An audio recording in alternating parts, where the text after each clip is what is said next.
Hey guys, it's Courtney from Willow's Bloom, a sanctuary of self-care for female entrepreneurs here on YouTube and on willowsbloom.com. So today I wanted to talk to you guys about natural birth control. Okay, so the first natural birth control method that I want to talk about is the one that failed for me. So I'm not going to necessarily recommend it, but I do know that it works successfully for lots of people. And that's the fertility awareness method.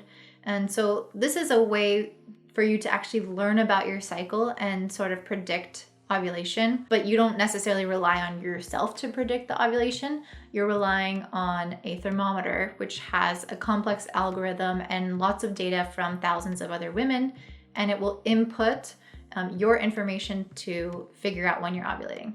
So let me back up and explain a little bit more about this. So we have a basal body temperature, which is our resting body temperature, that has a fluctuation around ovulation that indicates that you have ovulated. So typically we'll drop right before ovulation and then peak right after. So the drop is not always there, but the peak is always there. The peak is what indicates that you have ovulated, and it's verifiable after the fact. But you can predict it with this thermometer because it can detect really slight changes in your basal body temperature. So what you do is you wake up every morning at the same time and you make sure that you get at least 4 hours of sleep consecutively. And you want to typically have a very stable schedule where you're going to bed at the same time and getting up at the same time and sleeping for a good amount of hours. And then you wake up and immediately take your temperature, and you don't move, you don't get out of the bed. I keep mine under the pillow because I still take my temperature anyway. And this way you can measure down to, I think it's like a tenth, like 2 decimal points of your body temperature. And then you can actually track it on this little chart that I'm gonna put up here so you guys can see. And you can see what the typical fluctuation would be in your cycle. What I recommend doing as well is reading the book Taking Charge of Your Fertility. So I don't recommend going into this blindly. You absolutely need to know what's going on with your fertility. You need to know more about what's happening with your body in order to use this method. So I wouldn't just rely on that thermometer, but I would also do the other things that it recommends, like feeling your cervical mucus and things like that. So I use a thermometer called Lady Comp, but there are other thermometers like Daisy that a lot of women I've noticed recommend on YouTube. And it will indicate which days are safe to have unprotected sex and which days you're ovulating and which days it's not really sure. So it's a green day if you're safe, it's a red if you're ovulating, and yellow is of course wear protection because they're not sure. So you'll start taking your temperature every single morning for a few months until the calculator within the thermometer gets to know your body and your cycle, and then it will start to give you more green days. So at first, it doesn't really know your cycle at all, and so it will give you a lot of red days because it doesn't want you to get pregnant, or at least a lot of yellow days. And then as like 3, 4, 5 months go by, it will start to understand you and it will give you, again, a lot of those green days. And if this is done completely correctly, which is difficult to do because there's so much room for human error, but if it's done completely correctly, it's very effective. It's 99.3% effective. Whereas if it's done with a typical use, meaning natural human error, then it's going to be only 76% effective.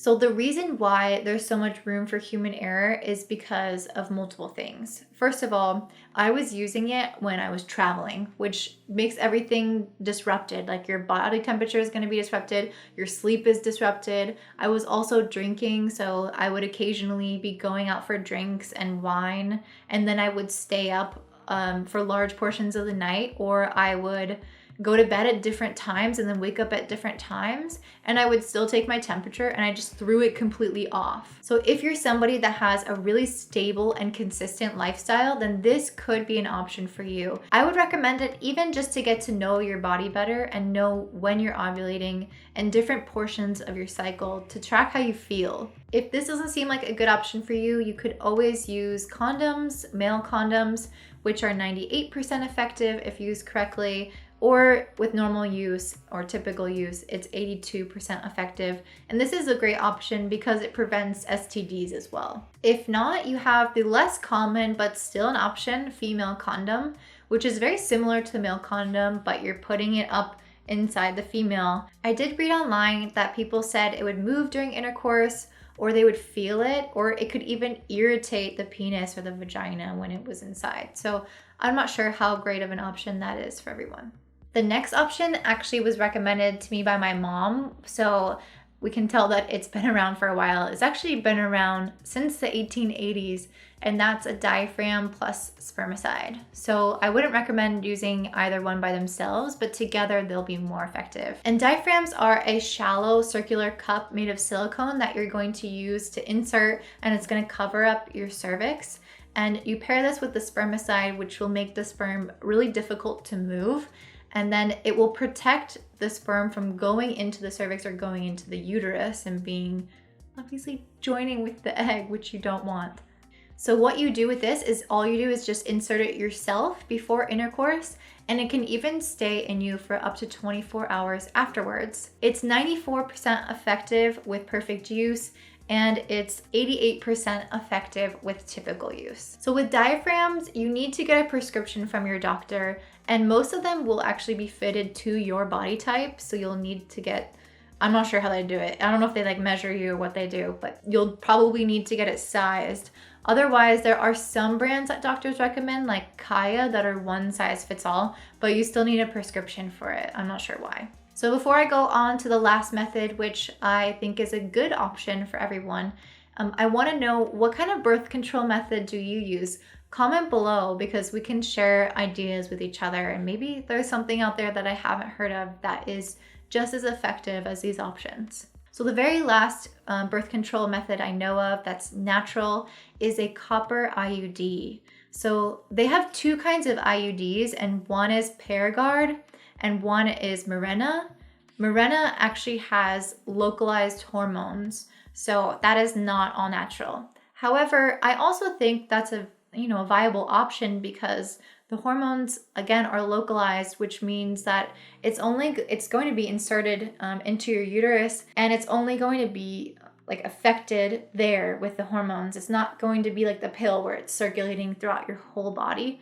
So that's just something to consider. But if you want a completely natural hormone option, then I would actually do the Paragard, because this is made of copper. And sperm notoriously hate copper, so they don't go anywhere near the thing. And this is super, super, super effective because it actually doesn't involve any participation on your part. So the gynecologist will insert a copper T that is flexible, and it can stay in you up to 12 years, and it will keep the sperm away this whole time. IUDs are 99% effective. That is up there with actual permanent sterilization. So this is a great option if you want to be super, super safe. But of course, there are downsides. So let's talk about those. The first thing is the cost. It's not free. You have to go see a doctor. Actually, it is free for some people with their health insurance and stuff, but it can be up to $1,300.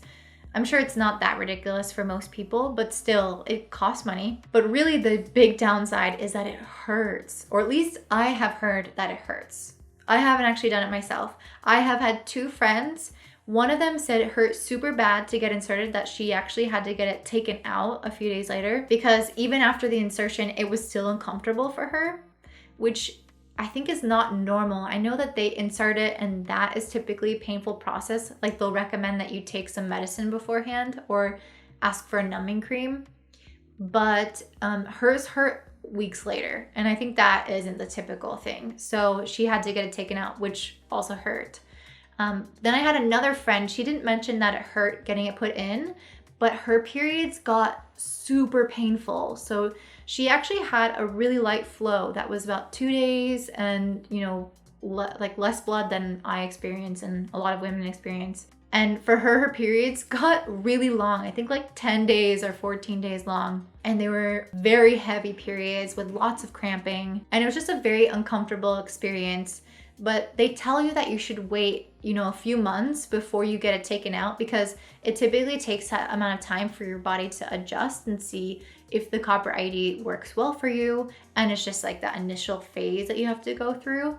But for her, it actually didn't get better after the allotted time that she waited. And so she ended up getting that taken out as well. For many women, I think it could be worth a try simply for the fact that you put it in once and it lasts for 12 years and you don't have to touch it.